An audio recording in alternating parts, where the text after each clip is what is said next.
तो फाइनली हम लोग कल 1.1 का पहला सवाल लगा लिए थे। लगभग 10 सवाल थे इसमें, सही से देखा जाए तो 10 सवाल थे। ठीक है, आज हम लोग देखेंगे दूसरा नंबर सवाल। दूसरा नंबर सवाल क्या है? दूसरा नंबर सवाल में है कि पढ़िएगा दूसरा नंबर सवाल कि सिद्ध कीजिए कि वास्तविक संख्याओं के समुच्चय R में एक समुच्चय R दिया है, R में है ना, और रिलेशन एक दिया है A, B। R मतलब रियल नंबर, वास्तविक संख्याएं ऐसा, और एक R दिया है A, B such that A relation जो दिया है A is less than R equal to B square.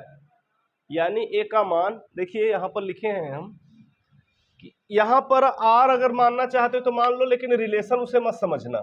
ठीक है, ये तो वो रियल नंबर का समुच्चय है ना। ये थोड़ा सा मोटा कर दो, समुच्चय दिखाने के लिए एक पार्ट मोटा कर दिया जाता है ऐसे, है ना, किसी भी चीज का तो समुच्चय दिखाता है।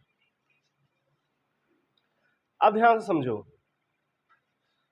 रियल संख्याएं दी गई हैं समुच्चय में। रियल नंबर क्या जानते हो क्या होती हैं? सारी वस्तुएं जो मतलब सारे अंक जितना आप यूज करते हैं वो सब के सब वास्तविक है, जिनको आप जोड़ घटाना गुणा भाग सब करते हैं। उन संख्याओं को छोड़ के, किन संख्याओं के? काल्पनिक संख्याएं छोड़ के।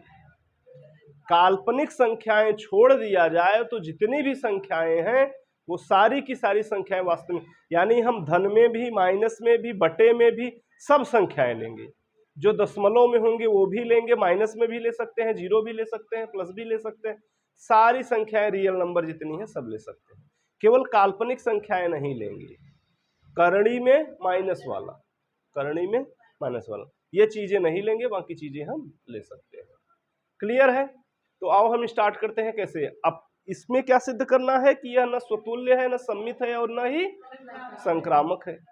तीन के तीनों हमें सिद्ध करने हैं कि ये नहीं है। ठीक, चलिए तो पहला नंबर, इनको हल करने का तरीका कई प्रकार के हैं, है ना। डायरेक्ट लिखेंगे तब भी समझ सकते हैं, कुछ मान लेके आप दिखा दीजिए उसके बाद उसको लिख दीजिए, यह सबसे उत्तम तरीका होता है। कि कोई मान लीजिए उसके बाद दिखा दीजिए कि देखिए ऐसा ऐसा नहीं हो रहा है, तो नहीं होगा। ठीक है, तो पहला नंबर हम स्वतुल्य सिद्ध करने चलेंगे। तो स्वतुल्य सिद्ध करने के लिए हम करेंगे क्या, ध्यान समझिए। मान लेते हैं कि माना a बराबर 1/2, a बराबर 1/2 ले लिया। अब देखना, हमें a में a का संबंध दिखाना है। यानी अगर देखा जाए तो a का वर्ग क्या 1/2 हुआ? क्या 1/2 का स्क्वायर करें अगर हम तो क्या आएगा? 1/2, और ये आ जाएगा 1/4। ये बताओ 1/2 छोटा है क्या 1/4 से? क्या बराबर है क्या? नहीं, यानी ये गलत हो गया ना। और ध्यान दीजिए, कहोगे कुछ मानों के लिए तो हो सकता है, जैसे 1 का ले लिया जाए, 1 का 1 ले लिया जाए अगर a की जगह, तो 1 का वर्ग 1 ही आएगा, तो बराबर का चिन्ह तो फॉलो करेगा। लेकिन हम सभी मानों के लिए सिद्ध करते हैं, ऐसा नहीं कि कोई 1 का हो रहा है तो उसको लेके हम देख लें। जो हर संख्याओं पर लागू हो, हर संख्याओं पर लागू हो वो लेते हैं। ठीक है, तो हर संख्याओं पर ये लागू हो नहीं रहा है। चलिए अब क्या कर दिया जाए, अब आप लिखेंगे अतः a, does not belongs to R, या फॉर ऑल करके, ये दैट इंप्लाइज। आगे लिखते हैं अतः R एक स्वतुल्य संबंध नहीं है, स्वतुल्य संबंध नहीं है। अब आपको सोचना पड़ेगा इन सब के बारे में। ठीक है, अगर देखा जाए दूसरा नंबर, क्या क्या एग्जाम्पल ले लें हम? A का मान क्या ले लें और B का मान बताइए, गलत सिद्ध करना है, क्या ले लिया जाए? 1 कामा 2, ए का मान 1 ले लिया जाए, बी का मान तब भी सिद्ध हो जाएगा। कैसे सिद्ध हो जाएगा? देखिए यहां पर रखेंगे हम, बी का मान कितना रखेंगे 2, तो स्क्वायर करेंगे तो ये 4, ये सही आ रहा है, कोई दिक्कत नहीं है। तथा इसका उल्टा करेंगे यानी 2, फिर ये चिन्ह यही रहेगा 1 का स्क्वायर, है ना, यही वाला संबंध हम निकाल रहे हैं ना। तो यहाँ पे बी के भी साथ तो होना चाहिए, मतलब ये तो सही है, ए comma b belongs to are, ये तो सही है ना। ये नीचे ज्यादा हो रहा है क्या?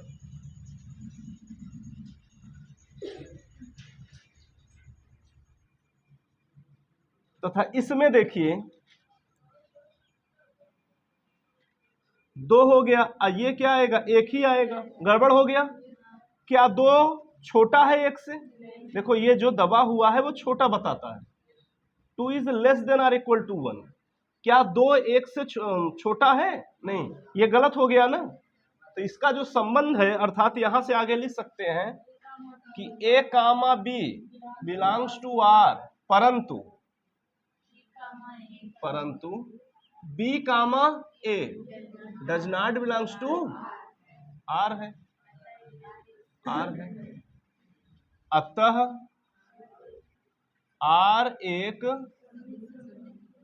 सममित संबंध नहीं है, आर एक सममित संबंध नहीं है। क्लियर हुआ सबको? अब तीसरा नंबर, ए बराबर मानिए और बी बराबर मानिए और सी बराबर मानिए, 3 मान मानिए। और तुम्हें संक्रामक सिद्ध नहीं करना है ना, ऐसे मान उठाइए संक्रामक सिद्ध न हो। ए बराबर चलो 4 ले लें, 3 ले लें, सी का मान क्या ले लें 1.8 दशमलव में ले लो, मतलब गड़बड़ करना है तुम्हें कुल मिला जुला के ये कोई भी मान। ये तीनों मान हमने रियल उठा लिए, तीनों उठा लिए। अब ध्यान समझिए, अगर हम पहला रिलेशन निकालें यानी 4 is less than are equal to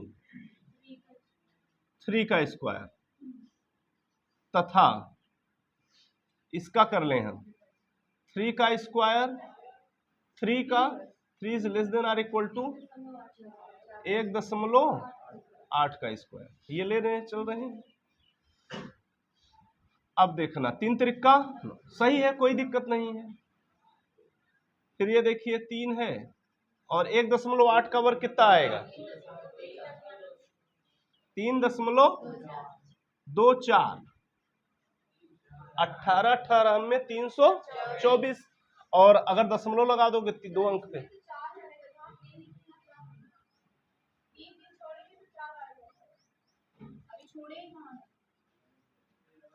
है ना। अब देखिए ये आ रहा है, अर्थात यहां क्या सिद्ध हो रहा है, ए comma b belongs to are, तथा इसमें भी सिद्ध हो रहा है, ये भाई ज्यादा ही तो है, यानी b comma c belongs to, कोई दिक्कत नहीं, यहां तक तो काम चलता चला आया। अब आगे हम देखते हैं, परंतु अब देखिए ए कामा सी हमें सिद्ध करना है, यानी हम 4 का लेंगे और क्या लेंगे 3 यानी 1.8 लेंगे, 1.8 का स्क्वायर लेंगे। तो जब 1.8 का स्क्वायर लेंगे तो 4 और ये 1.8 मतलब 3.2। ये बताइए क्या 4 जो है छोटा है 3.24 से? गड़बड़ हो गया ना। अर्थात जो रिलेशन आप बना रहे थे ए कामा सी, ये does not belongs to R है, ये सिद्ध नहीं हो रहा। ये दोनों सिद्ध हो गए, ये तथा ये, लेकिन ये सिद्ध नहीं हो रहा है। अब क्या हो जाएगा, अतः आर एक संक्रामक संबंध नहीं है, संक्रामक संबंध नहीं है। फॉलो करना चाहिए था ना, ये दोनों सिद्ध हो गए तो ये भी सिद्ध होना चाहिए, लेकिन ये गलत सिद्ध कर दिया गया है ना। हमने, तो ये वास्तविक संख्याओं में सिद्ध नहीं हो रहा है। ध्यान से देख लीजिए और लिख लीजिए, अच्छी सवाल है। चलिए अगली वाली सवाल देखते हैं, तीसरा नंबर सवाल। तीसरा नंबर सवाल आप लोग किताब में देख सकते हैं कि उसने कहा है कि जांच कीजिए कि क्या समुच्चय 1 2 3 4 5 6 में एक रिलेशन है a comma b such that b equal to a plus 1, यानी इस प्रकार है b जो एक से एक ज्यादा है, b equal to a plus 1। ध्यान समझिए, उन्होंने एक संबंध दिया है, a हमने अपने से माना है कि मान लो a है वो समुच्चय, 1 2 3 4 5 6 यानी इतने ही अंक आपको उठाने हैं और आपको एक रिलेशन बनाना है ए और बी के साथ, यानी इन्हीं में एक रिलेशन बनाना है कि जो बी वाला पार्ट आप लेंगे वो हमेशा ए से एक ज्यादा होगा। तो इसको आप रोस्टर रूप में लिखिए तो ज्यादा समझ में आएगा। कैसे? ऐसे समझिए, जैसे हम मान लो एक ए के स्थान पे 1 ले लें तो बी के स्थान पे हमेशा एक ज्यादा होगा, तो क्या लेना पड़ेगा?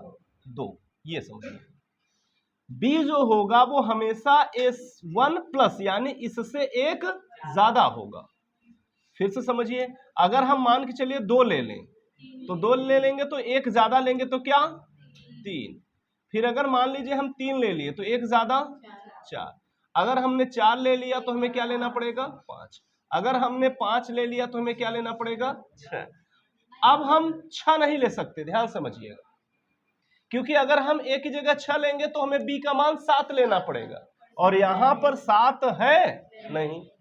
जब 7 है ही नहीं है तो हम ले नहीं सकते। इसके अलावा और कोई संबंध बनने वाला नहीं है, इतने ही बनेंगे। अब इसको आपको सम्मित, स्वतुल्य और संक्रामक तीनों चेक करने हैं। नहीं हो पाएगा, है ना? मैं ऐसे ही बता देता हूं, अपने से लिख लेंगे आप लोग। अब इतना लिखने की आदत डालिए। कैसे है?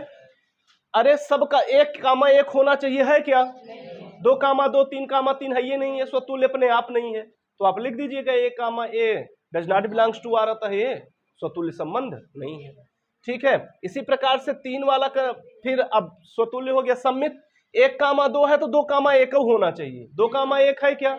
नहीं है, सम्मित भी नहीं है। संक्रामक की बात कर लें, 1 कामा 2 है तो 2 से स्टार्ट 2 कामा 3 है, ठीक है, 2 से 2 हटाइए, कितना बचा? 1 कामा 3। 1 कामा 3 दिख रहा है क्या? नहीं है, तो कह देना कि यह स्वतुल्य संक्रामक संबंध नहीं है, यानी 3 के तीनों फॉलो नहीं कर रहे हैं, न सममित, न स्वतुल्य, न संक्रामक। तो लगा लीजिए, ऐसे सवाल तो बहुत सारे लगाए हैं।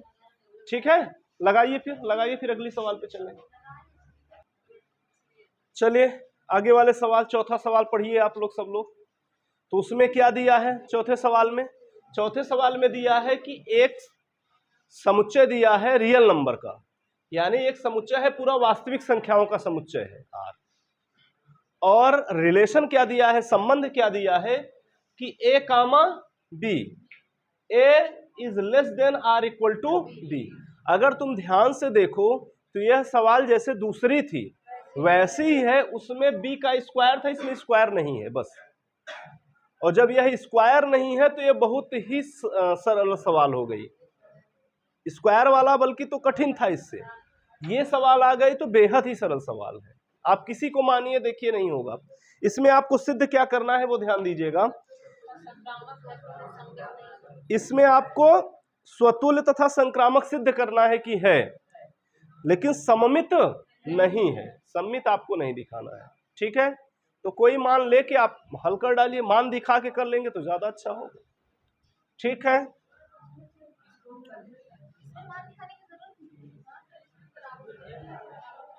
हाँ जी, मान, हाँ जी बोलो। चलिए अब देखा जाए तो इसको उसी प्रकार से सिद्ध करना है। कहो बताएं या तो लगा लोगे। सम्मित कैसे नहीं होगा? तो सम्मित तो नहीं लाना है ना, लगा दें। स्वतुल्य सम्मित, ध्यान समझ लीजिए सवाल थोड़ा सा। देखिए पहला नंबर, आप अगर एग्जांपल्स नहीं लेते तब भी ऐसे भी हल कर सकते हैं इसको, तो ध्यान समझना कैसे हो जाएगा। पहला number, a comma a belongs to R अगर ले रहे हैं तो यानी इसका मतलब ये है कि, या ऐसे कहिए कि a is less than are equal to a के बराबर तो हो सकता है, लेकिन क्या कभी इसके से छोटा हो सकता है क्या? जैसे 5 ले लिया जाए, 5 5 से देखो बराबर तो हो सकता है, लेकिन क्या छोटा हो सकता है क्या? नियम नहीं फॉलो कर रहा है, अर्थात ये नहीं फॉलो कर रहा है।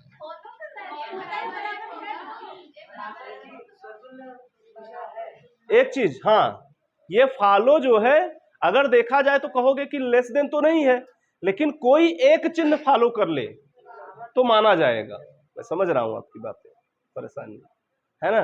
ध्यान समझिए, इसमें 2 चिन्ह लगे हैं ना, दोनों चिन्ह का मतलब समझिए। कोई एक चिन्ह भी अगर फॉलो कर रहा है तो उसे हम मानेंगे कि सही है। जैसे इसने क्या किया है, ये आप कहोगे कि नहीं वो नहीं, कम काट दें, लेकिन आपका एक चिन्ह ये बराबर का भी तो लगा है ना। तो जब बराबर का चिन्ह लगा है तो 5 5 के बराबर होगा, 10 10 के बराबर होगा, हमेशा सबके बराबर होगा। तो इस वजह से यह स्वतुल्य होगा ही होगा। एक चिन्ह नहीं फॉलो कर रहा है लेस देन वाला, तो इसका मतलब काट नहीं देना है आपको, जैसा कि मैंने अभी काट के आपको दिखाया, तुरंत उछल पड़े आप, है ना। सही है, मैं इसीलिए काटा था कि देखते हैं क्या करने वाले हो तुम। तो 2 चिन्ह लगे हुए हैं ना, कि ये जो है अगर हम काट देंगे तो, लेकिन ये वाला चिन्ह तो फॉलो कर रहा है ना, तो जब कर रहा है तो सही है। यानी आप लिख देंगे कि a comma A belongs to, अतः आर एक स्वतुल्य संबंध है।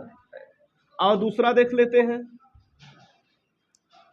दूसरे में ध्यान समझिए, अगर a is less than are equal to b है, मतलब जो a है वो b से हमेशा छोटा या बराबर आ रहा है,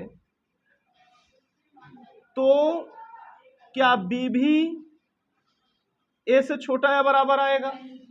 अगर a का मान हमने 4 ले लिया और b का मान 5 ले लिया, तो अब फिर यहां पर 5 रखें, a रखें, तो गड़बड़ हो जाएगा कि नहीं? ये 5 छोटा थोड़ी हो जाएगा 4 से। जैसे a का मान हमने 4 ले लिया, b का मान 5 ले लिया, तो सही है। लेकिन अगर जब पलट देंगे, यहां 5 रख देंगे 4, तो ये नियम फॉलो नहीं करेगा ना, गड़बड़ हो जाएगा। इसलिए हम कहेंगे कि ये वाला तो ये फॉलो नहीं करेगा ऐसे।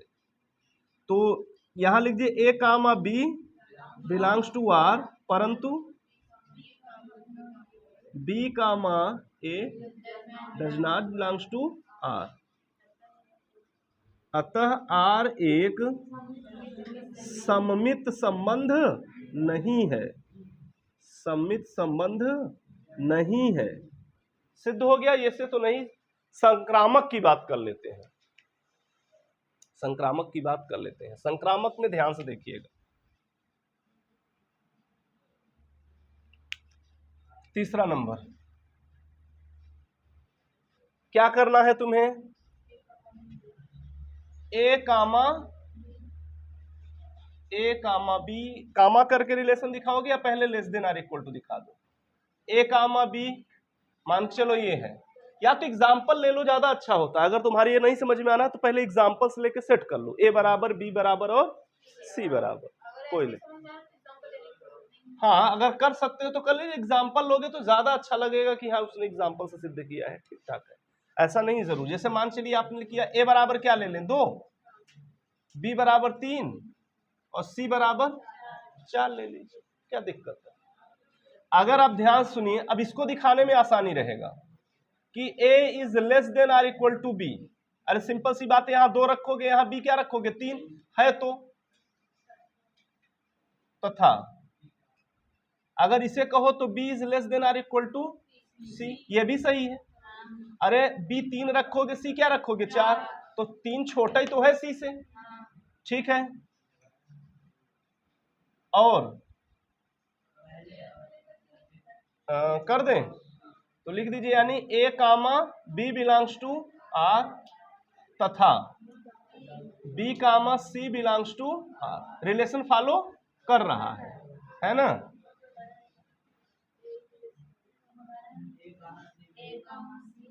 अब ए कामा सी की बात कर लें, a is less than are equal to c. अगर ए का मान हम 2 रख दें, सी का मान हम क्या रख दें 4, तो बड़ा ही तो आ रहा है 4। अतः या तो ये कर ही लीजिए, ए comma c belongs to are, ए और सी भी तो आर में कर रहा है फंक्शन, तो कर दीजिए। आप लिख डालिए इसको कि अतः आर एक संक्रामक संबंध है। अतः आर एक संक्रामक संबंध है। ये तीनों आप दिखा डालिए, कौन सा दिक्कत, समझ में आया? चले अगले सवाल पे। बच्चों ध्यान से देखिए 25वां सवाल। 25वां सवाल भी आपने जैसे दूसरा सवाल लगाया है, चौथा सवाल लगाया है, 5वां सवाल वैसे ही बस क्यूब में करके है। तो जो चौथा सवाल था ये तो सरल था, लेकिन जो दूसरा सवाल स्क्वायर करके लगाया है ना, उसी हिसाब से आप क्यूब वाला लगाएंगे। ए बी सी का मान के थोड़ा सा दिमाग चलाइए, है ना, और दिमाग चला के देखिए आप कि वो आ रहा है कि नहीं आ रहा है। क्यूब है, बस स्क्वायर जो है क्यूब है, तो आप ऐसे मान लेना पड़ेगा दशमलव वगैरह में, और आप सॉल्व करेंगे, कर पाएंगे। और लैंग्वेज वही लिखना है जैसे मैंने लिखा है, तो आप लगा सकते हैं। ट्राई करिए, नहीं आएगा तो बताइएगा, मैं लगा दूंगा, ठीक है। उसके बाद हम एक 6वां सवाल देखते हैं। 6वां सवाल भी आप अपने से लगा सकते हैं। एक समुच्चय दिया है 6वें सवाल में, देख लीजिए, ये तो महासरल सवाल है। ऐसे लगाए हैं आप कि 1, 2, 3 एक समुच्चय दिया है, और उसके बाद उन्होंने एक रिलेशन भी दे दिया है, और उन्होंने रोस्टर रूप में दे दिया है। इसमें तो कुछ करना ही नहीं है। 2, 1 वो कह रहे हैं कि प्रदत्त संबंध आर सम्मित है, किंतु न तो स्वतुल्य है न ही संक्रामक है ना। और एकदम दिख रहा है भैया, क्या ये स्वतुल्य है? स्वतुल्य में 1, 2, 2, 3, 3 होना चाहिए, इसमें है नहीं, लिख लीजिएगा, ठीक है। तो एक ये हो गया कि स्वतुल्य नहीं है। सम्मित की बात करें तो 1, 2 है, और उसका उल्टा 2, 1 भी है, तो सम्मित तो है, खत्म। 1, 2 है, 2, 1 भी है, सम्मित है। संक्रामक नहीं है, क्योंकि 1, 2, 2, 1, 2 से 2 हटाइए, 1, 1 होना चाहिए था, 1, 1 है ही नहीं है, तो यह क्या हो जाएगा? संक्रामक भी नहीं हो जाएगा। समझ में आई बात? तो 6वां सवाल भी लगा लेंगे, 5वां सवाल भी लगा लेंगे। लगा के दिखाइए एक बार, चलिए लगा के दिखाइए सब लोग।